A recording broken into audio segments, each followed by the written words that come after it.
Greetings and salutations. So it's been a while since I've made any kind of like serious video. Been quite a while. So I'm kind of out of the habit and not quite so focused. So pardon if I ramble.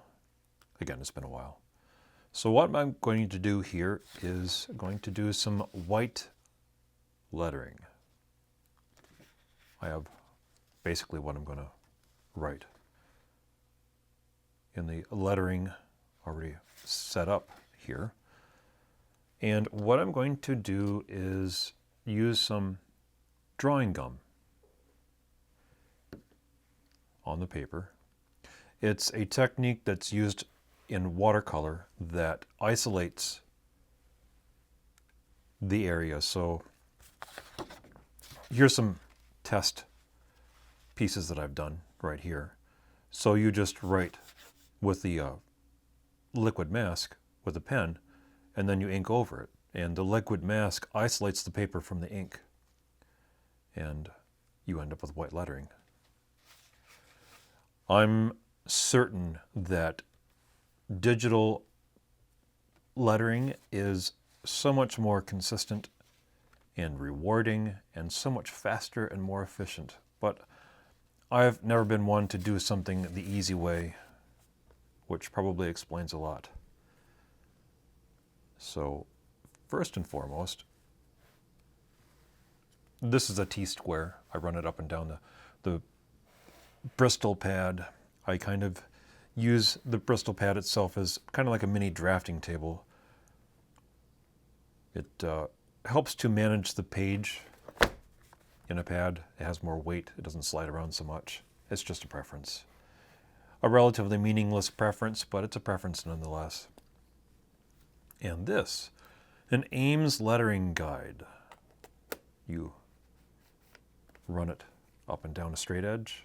So what I'm going to do right here is the first few lines of what I'm going to write. Here.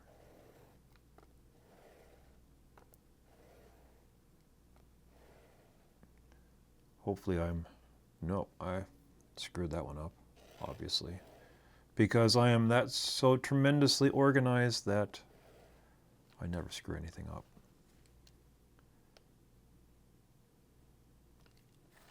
Let's see if that's... We'll go with that.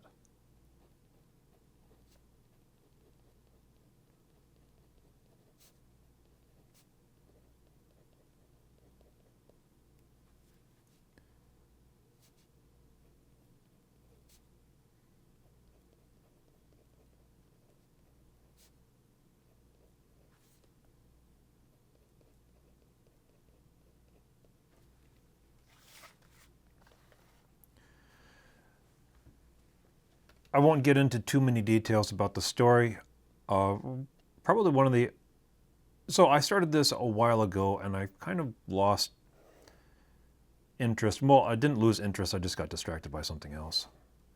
If you look at my Instagram, it's nothing but a constant stream of different projects coming and going and coming and going. Oh, I did it again. Damn it. And it doesn't seem as if there's a theme. So, yeah, that's distractions, always distractions. But I started this project a little while ago, and I decided to get back into it because I picked up a box set of the 2 seasons of Buck Rogers for the 25th century, the 80s cheesy TV show, and I enjoyed it. I thought it was typical of the TV shows that were in the 80s.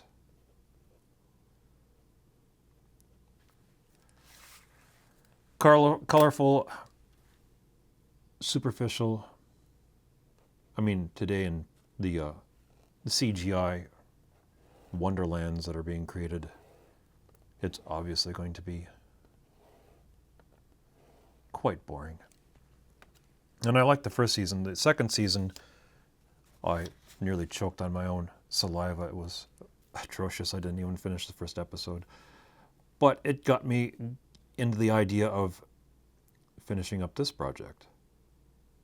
And this is going to be rocks and a skull floating in space.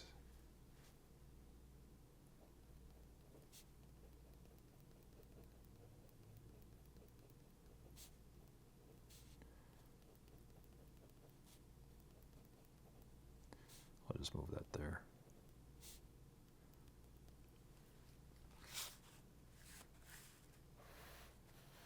And the lettering is going to reflect the fact that the skull, our main protagonist in the story, eventually, he's just floating in space.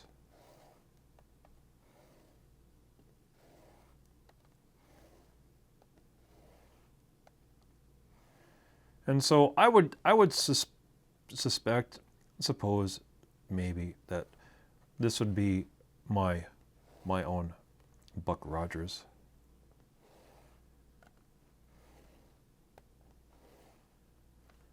Because I was thoroughly disappointed with some of the stuff that I did see in that TV show. I mean, not too terribly disappointed. I grew up in the 80s, so I have a unshakable obsession with TV shows like A-Team and Miami Vice. Cheesy 80s crap.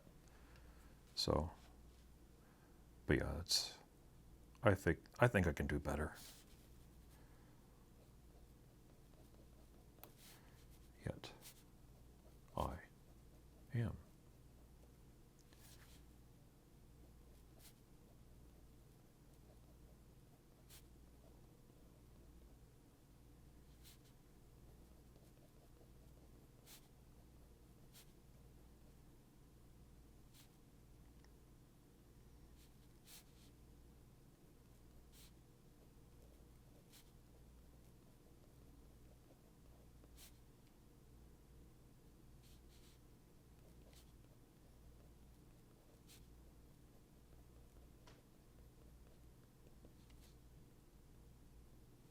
Well, for this exercise, I think I'm just going to leave it at that. There's more. We'll get onto that at a later date. So we'll just put that there and put that there.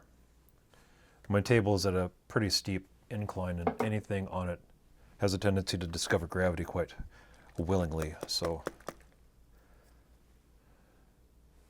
And so I have the lettering pretty much penciled out. And you shake up the drawing gum. It's pretty gnarly smelling stuff. And this is a blue tint, which can help with identifying it from the paper, so I know where I've been. And here's the big thing right here, is this. So I've been using fountain pen nibs for this. I've tried different nibs, drawing nibs and all that, and they never seem to be satisfactory.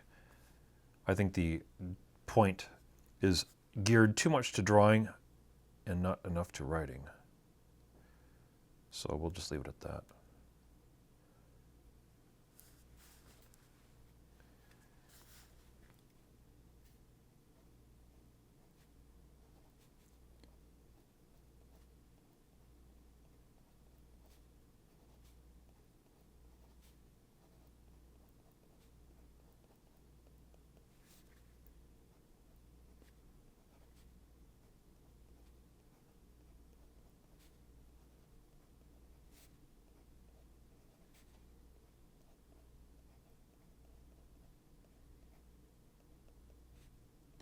I'm certain the digital method would be much better.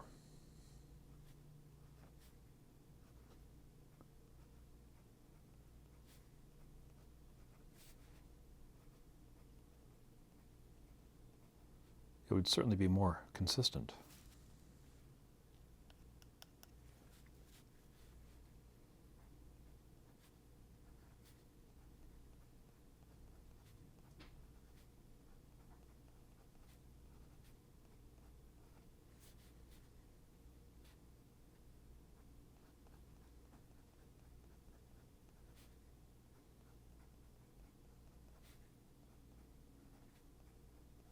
And of course, I always have to edit as I write. I could write it exactly how I want it, and even then I would have to sit there and change it and edit it on the fly, because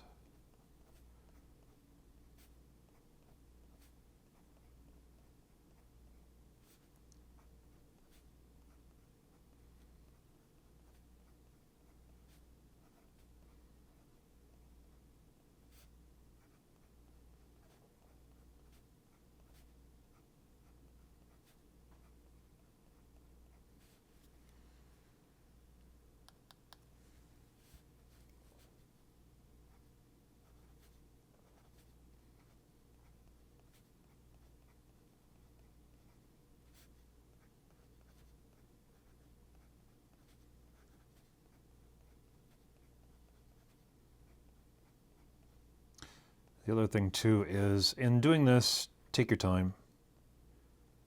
Don't go too slow, or don't go too slow, obviously, because the gunk will set pretty quickly. So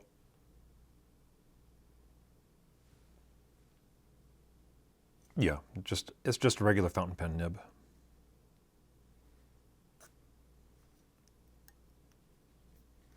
Always keep them clean. So the next step will be to ink over these lines.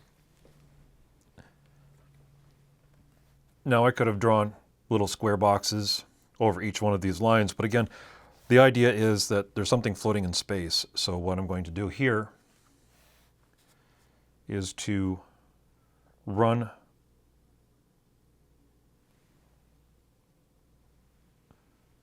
the ink over the top in such a way that it kind of blends in with the stars, because this whole field right here is going to be stars.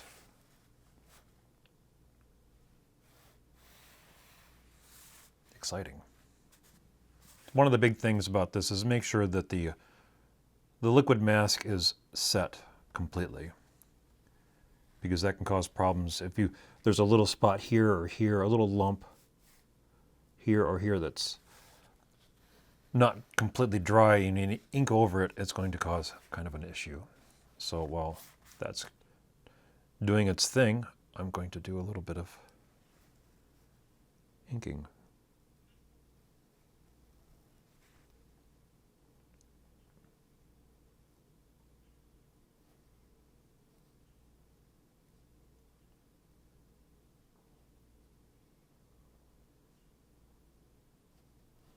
This is one of the rocks that have been floating in space alongside our little skull.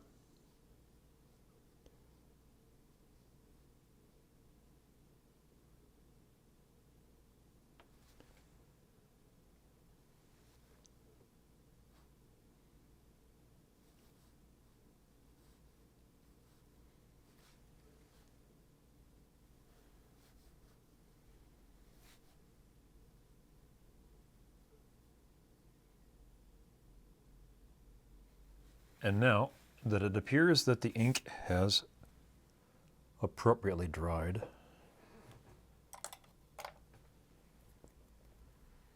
we'll use a brush and some ink.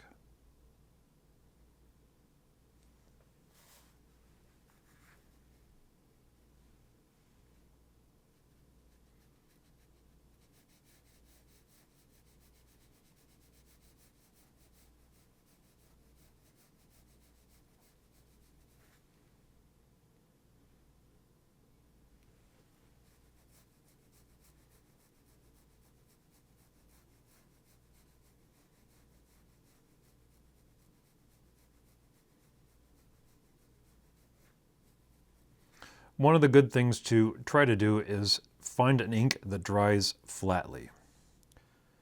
You know, depending on how the ink is made or how thin the ink is, you don't want to make it too thin. Some ink will dry relatively flat, some ink will dry kind of shiny.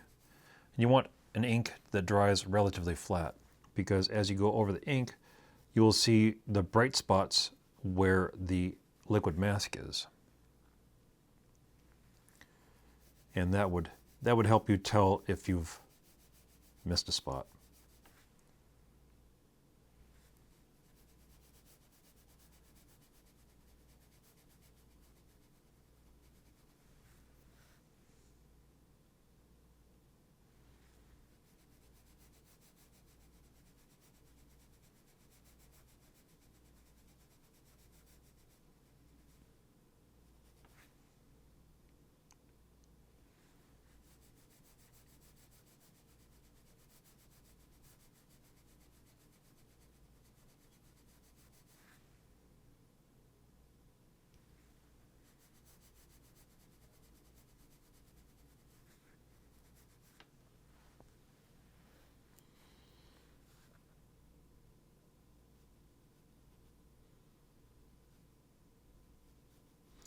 And the issue of putting stars here in this galactic malaise, it'll be the same premise, using a toothbrush and a rigid edge, and you're basically just flicking the liquid mask onto the paper.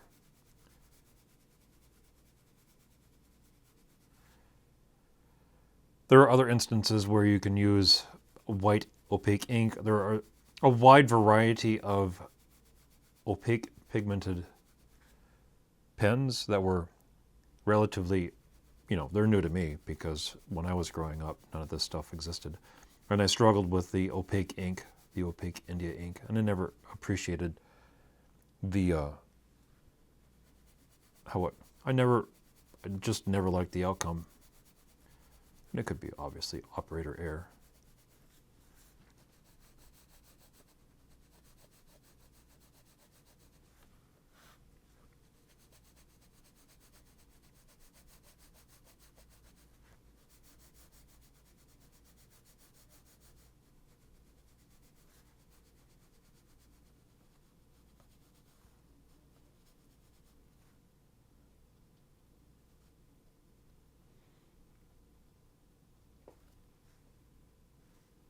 There.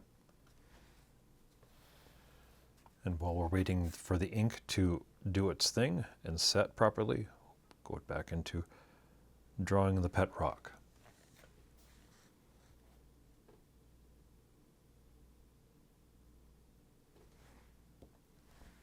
Sometimes you get a little lint in the brush. Always entertaining.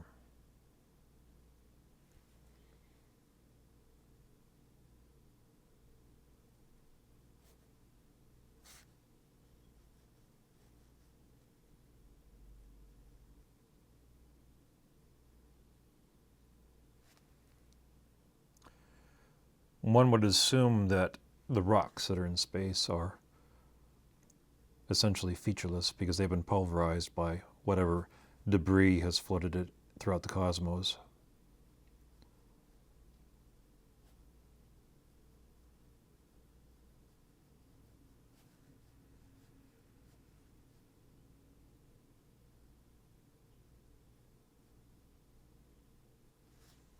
And it looks like, no, not quite.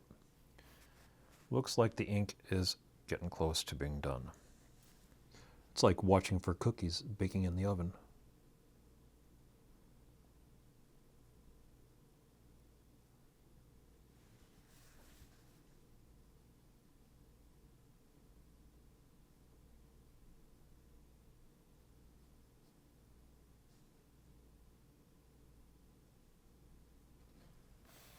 Yep, looks like it's ready. The cookies are done. I usually use a pretty heavy paper towel. Go over it really quick. Just to kind of make sure there's no little piece of ink that's going to make a nasty smear. And then we go.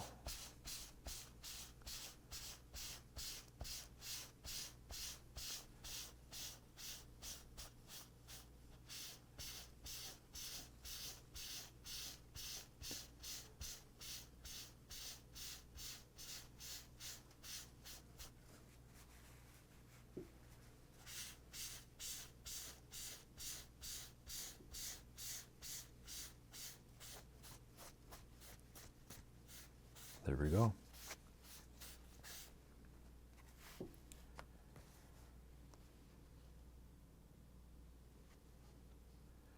And there are areas here and there, if I feel inclined, I will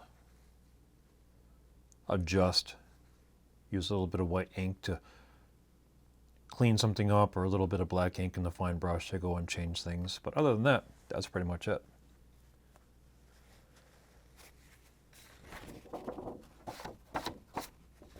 And